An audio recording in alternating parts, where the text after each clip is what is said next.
Hello दोस्तों, नमस्कार। चलिए आज एक बहुत ही इम्पोर्टेंट और बहुत नया टॉपिक जिसके बारे में आज हम चर्चा करने जा रहे हैं वो ये है कि पैसे को आखिर अट्रैक्ट करें कैसे। इसके रिगार्डिंग हम बहुत सारी किताबें ऑलरेडी पढ़ चुके होते हैं और बहुत सारी वीडियो हमने देखी हैं, लेकिन फिर भी कहीं ना कहीं हम पैसे को अट्रैक्ट नहीं कर पाते। अब उसके पीछे कारण क्या है या क्या सही तरीका है पैसे को अट्रैक्ट करने का, वो आज जानेंगे इन 5 पॉइंटों के माध्यम से। लेकिन इन 5 पॉइंटों को बताने से पहले मैं आपको एक चीज़ क्लियर कर दूं कि ये 5 पॉइंट अप्लाई आप अपनी लाइफ में तभी कर पाओगे और आपको 100% रिजल्ट तभी मिलेंगे जब आपके पास वो दो चीज़ें होंगी। वो दो चीज़ पहली क्या है कि जो भी आप काम कर रहे हो आप उस काम के प्रति अपना 100% दे रहे हो, और दूसरा आपके पास उस काम के प्रति करने की कला हो, आपको वो काम करना आता हो। अगर वो दो चीज़ आपके पास है और ये तीसरी चीज़ आप उसके साथ जोड़ लेते हो जो मैं आज आपको बताने वाला हूँ, तो ये चमत्कार होने से आपको कोई नहीं रोक सकता।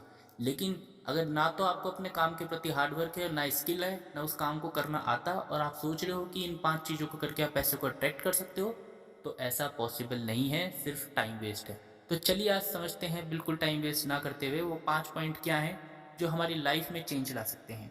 तो सबसे पहला पॉइंट है मनी को अट्रैक्ट करने के लिए है, वो है विजुअलाइजेशन एंड राइटिंग। आप अपनी लाइफ में जो भी काम कर रहे हो, चाहे कोई बिजनेस हो, चाहे कोई जॉब हो, या एक्स वाई जेड आप कुछ भी काम कर रहे हो और आपको वहाँ से इनकम कमानी है, कोई भी एक पर्टिकुलर जो भी आपकी ड्रीम इनकम है, 1 लाख, 5 लाख, 10 लाख, 50 हज़ार, एक्स वाई जेड कुछ भी, सबसे पहले उस इनकम को कहीं पे लिख लो और लिख के उसे ऐसी जगह पे रखो जिसे आप डेली सुबह या शाम को देख सको। या तो आप उसे कहीं दीवार पे लगा लो या अपने मोबाइल के कवर फोटो पे लगा सकते हो। और फिर सुबह सुबह उठ के उस इनकम को विजुलाइज करो कि वो इनकम आपके पास आ चुकी है, in the form of bank credit की फॉर्म में, या कैश की फॉर्म में, या चेक की फॉर्म में। इस काम को आपको लगातार करना होगा। ये है पहला पॉइंट। सेकंड पॉइंट क्या है? सेकंड पॉइंट है focus on gain, not on loss. हम ज़्यादातर कोई भी काम करते हैं तो उस काम को करने में या तो हमारा फ़ायदा होता है या नुकसान। ये बात ठीक है कि हमारा माइंड दो तरीके से सोचता है, फ़ायदे और नुकसान, और सबका माइंड ऐसे सोचता है।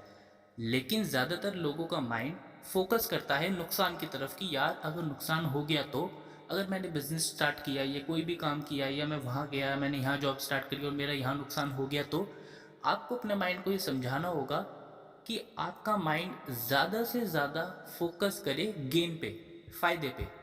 चाहे आपका कुछ नुकसान भी हो गया हो, तब भी आप उस नुकसान में भी कुछ फ़ायदे पे अगर फोकस कर रहे हो, तो उस फ़ायदे से आपको एक पॉजिटिविटी मिलने वाली है, जिसका रिजल्ट पैसे की फॉर्म में आपके सामने आएगा। अब एक स्क्रीन सामने आपके शो हो रही है, वो स्क्रीन यहाँ पे गिलास ऑफ वाटर की रखी है जिसमें आधा पानी भरा हुआ है और आधा खाली है। अब इस स्क्रीन को देख के कई लोग कहेंगे कि ये गिलास तो आधा खाली है, और कहीं कहेंगे कि ये गिलास आधा भरा हुआ है। जो खाली है वो क्या है? लॉस। जो भरा हुआ है वो क्या है? गेन। यहाँ से पता चलता है कि आपकी मेंटेलिटी किस चीज़ पे ज़्यादा फोकस करती है। तो चलिए थर्ड, थर्ड बहुत ही ज़्यादा इंपॉर्टेंट है इन 5 पॉइंटों में, जो आपकी लाइफ में सबसे ज़्यादा ट्रांसफॉर्मेशन लेके आने वाला है, वो है शब्दों को बदले। आप अपने शब्दों को बदलिए।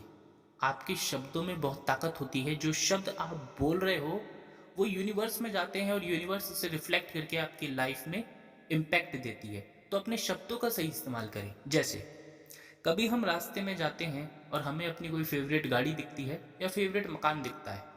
आज मैं मानता हूँ कि हमारी 8 से 10 हज़ार रुपये महीने की इनकम है और हमें एक 50 लाख रुपए की गाड़ी दिखती है, तो हम उसे देख के बोलते हैं यार क्या किस्मत है उसकी, हम तो ये कभी ले नहीं सकते। ये शब्द गलत हैं। मैं मानता हूँ कि आज हमारे पास वो इनकम नहीं है कि हम उसे खरीद सकें, लेकिन हमें अपने शब्दों का इस्तेमाल सही करना है। उस गाड़ी को देख के हम ये बोल सकते हैं मैं इस गाड़ी को खरीद सकता हूँ, मैं इस गाड़ी गाड़ी को खरीदूंगा। ये शब्द सही हैं। इन शब्दों का सही उपयोग कीजिए। जैसे मैं आपको कुछ शब्द बताता हूँ, उन शब्दों को आप रिपीट कर सकते हैं और दोहरा सकते हैं। मैं पैसे से प्यार करता हूँ, और पैसा मुझसे प्यार करता है। मैं हर दिन पैसा कमा रहा हूँ और अमीर बनता जा रहा हूँ। यहाँ पे हम पैसे के प्रति अपना प्यार जता रहे हैं। हम जिस चीज़ को प्यार जताते हैं, जिस चीज़ के साथ जैसा रिएक्ट करते हैं, सामने वाली चीज़ भी हमें वैसा ही रिएक्शन देती है। तो जब हम बोलेंगे कि हम पैसे से प्यार करते हैं तो पैसा भी कहीं ना कहीं बोलेगा कि पैसा भी हमसे प्यार करता है। भले ही वो बोलेगा नहीं, लेकिन आपकी जेब में जब पैसा आ जाएगा तो वो अपने आप बोलेगा।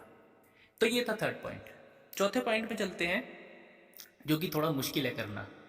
वो क्या है, चाहे कैसी भी सिचुएशन हो, चाहे आपका कितना भी नुकसान हो गया हो, आपको इसी समय पे खुश होना है। आपको इसी समय पे खुश होके इस चीज़ को फील करना है कि जब 6 महीने बाद आपकी वो ड्रीम इनकम आपके पास आएगी तो आपको कैसा लगेगा।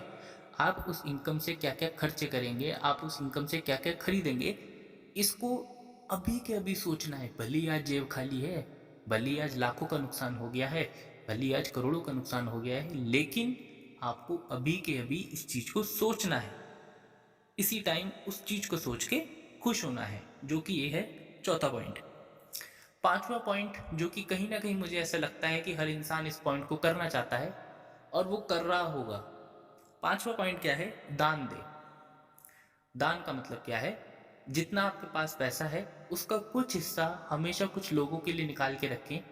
उन लोगों के लिए निकाल के रखें जिनको उनकी ज़रूरत है।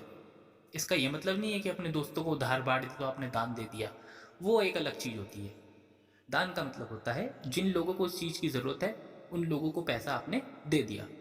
तो दान की परिभाषा ये जताती है यूनिवर्स को कि आपके पास बहुत पैसा है और आपने दे दिया। तो जब आप ये शो करा रहे हो कि आपके पास बहुत पैसा है और हालांकि नहीं है, तो यूनिवर्स कहता है तथास्तु, और हमें यूनिवर्स को ही तो शो कराना है। तो जब आप दान देते हैं तो आपके पास पैसा आने की संभावनाएं बढ़ जाती हैं। अब यहाँ पे दो चीज़ है, एक होता है दान देना, एक होता है त्याग करना। त्याग क्या है कि भाई आपको 10 रुपए की ज़रूरत है फिर भी आप 5 रुपए किसी को दे आए। त्याग करने की ज़रूरत नहीं है। त्याग दिल से नहीं होता, लेकिन दान दिल से होता है। और हमें दिल से देना है जिससे हमें खुशी मिले, क्योंकि अभी की खुशी हमें आने वाली फ्यूचर की खुशियाँ बढ़ा देंगी, जिसकी कि थर्ड पॉइंट के मैंने बारे में चर्चा करी थी। तो ये 5 पॉइंट हैं जो हमें पैसे की तरफ अट्रैक्ट करेंगी और पैसा हमारे जीवन में बढ़ाएगी। इन 5 पॉइंटों को फॉलो करो, लेकिन ये 5 पॉइंट तभी फॉलो होंगे जब पहले आपकी ज़िंदगी में हार्डवर्क और जिस भी काम से इस पैसे को कमाना चाहते हो वो करने की कला अगर आपको आती हो। और तीसरी चीज़, अगर आप ये 5 पॉइंट फॉलो कर रहे हो तो देखना चमत्कार, और चमत्कार है तो उसी को नमस्कार है। Thank you so much.